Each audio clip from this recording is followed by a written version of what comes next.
Durante todo el año 74 y 75, especialmente el 75, estalla un ambiente de violencia continua. Las desapariciones no surgen en el 76.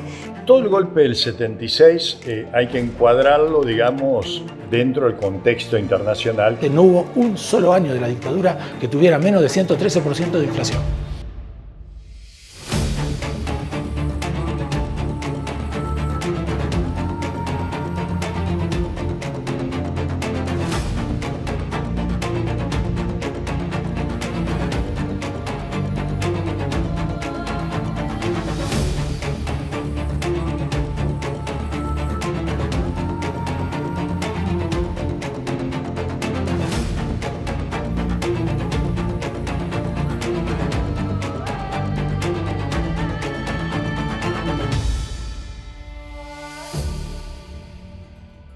Ahora que se cumplen los 50 años del golpe, hay un grado de reflexión bastante interesante en la sociedad, preguntándose cómo se llegó a eso.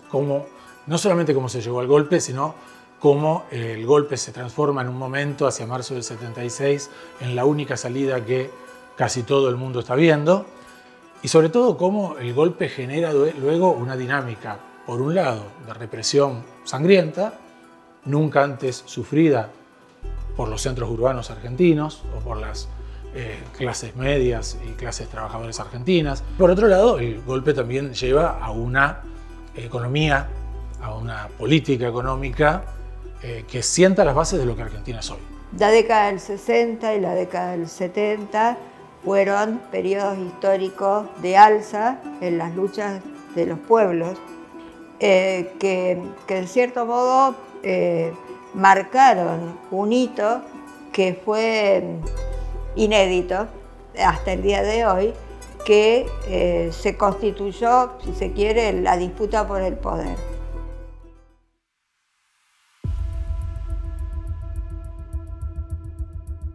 Todo el golpe del 76 hay que encuadrarlo, digamos, dentro del contexto internacional que el mundo estaba viviendo en los 60 y 70. ¿no? Este contexto internacional era el de la Guerra Fría entre Estados Unidos y la Unión Soviética. Esta radicalización en Argentina encontró un terreno fértil. ¿Por qué? Porque desde 1955 estaba proscripto el peronismo. Entonces una parte de la sociedad no podía expresarse y esto alimentó, digamos, la llamada, por un lado, la resistencia peronista clásica, nacionalista, y por otro lado alimentó esta nueva izquierda y comenzó a confluir una masa ideológica, digamos, heterogénea, donde la juventud era protagonista. Surgen dos proyectos de país, en ese contexto surgen dos proyectos de país, pero vuelvo a decir, no fue solamente de la Argentina, sino que fue un proceso histórico que abarcó a Latinoamérica.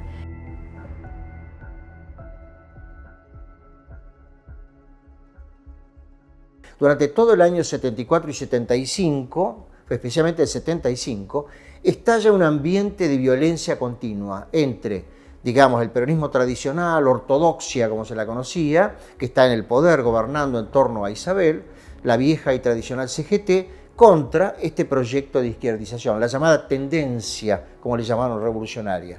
Estamos hablando de más de 1.500 víctimas, entre las cuales aparece también, entre otras cosas, el accionar de la AAA, la Alianza Anticomunista Argentina, que comienza a cazar a intelectuales y a perseguir a todas las ideas de izquierda, ¿no? En el 74, 75, por ejemplo, en la Argentina se da el operativo Independencia, en Tucumán, donde el ejército toma las riendas, si se quiere, de la dirección para aniquilar la guerrilla de Tucumán.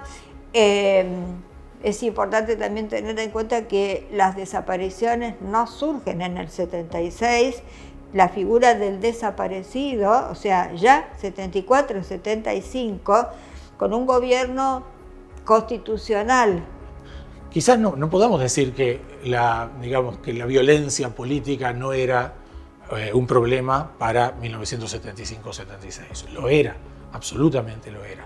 No es solamente una excusa, pero también es algo que no es tan relevante en comparación de,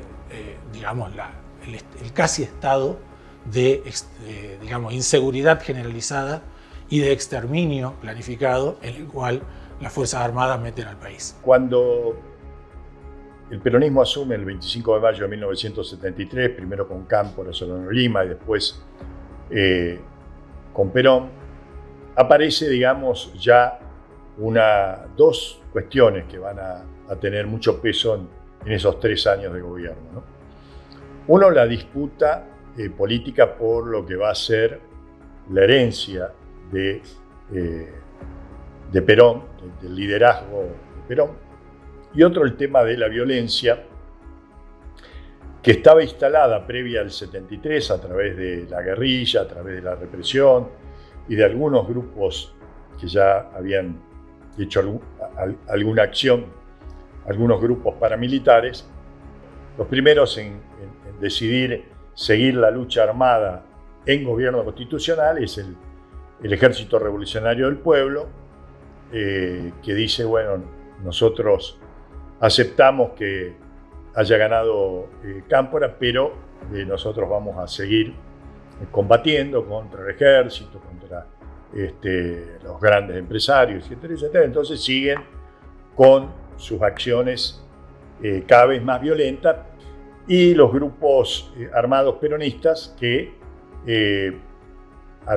no tan expresamente, pero siguieron, la FAP, por ejemplo, siguió cometiendo atentados, asesinatos, y Montoneros, que lo va a hacer, va a seguir actuando, pero sin firmar, como por ejemplo va a ser el asesinato de José Ignacio Rucci, ¿no?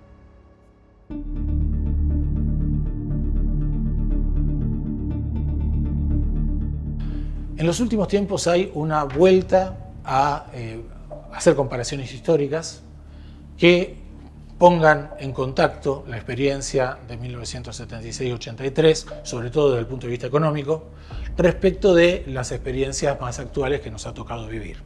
Yo creo que en gran medida lo que está ocurriendo hoy en Argentina es que con el aval del voto popular se están produciendo algunas modificaciones que la dictadura intentó establecer. Por ejemplo, la ley de asociaciones profesionales de la dictadura, que trató de borrar a los sindicatos todo lo posible, hoy aparece con la ley de reforma laboral.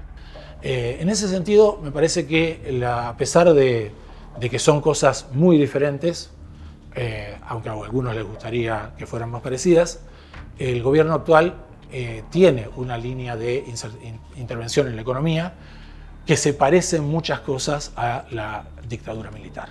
Y los resultados van a ser exactamente los mismos, porque cuando se habla de la dictadura muchas veces nos enfocamos solamente en el problema de la represión y no nos acordamos que terminó con un billete de $1 millón, que terminó con una inflación galopante. No hubo un solo año de la dictadura que tuviera menos de 113% de inflación.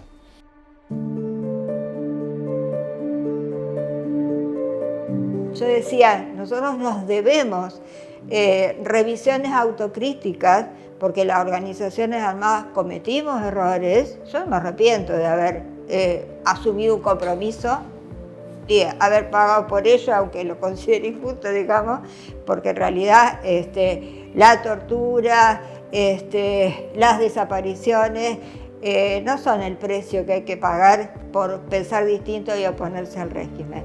Sí se pretende una democracia que conserve, digamos, sus pilares fundamentales. Pero digo, bueno, a ver, esta cuestión de la pérdida de la independencia política, digo, política en sentido partidario, de los organismos de derechos humanos, también le ha hecho mucho daño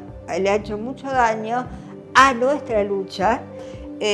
Uno tiene que revisar lo que ha hecho también, porque las derechas no avanzan por sí solas. La violencia era previa al golpe, era abrir el diario y ver dónde habían puesto una bomba y a quién habían matado hoy, la AAA, por ejemplo. Era algo muy común eso. Había comenzado también una represión en el ámbito estudiantil, había una depuración en el Partido Justicialista, por ejemplo. Había una persecución de gente anterior. Lo que nadie imaginaba era la magnitud de la represión que se venía en marzo del 76.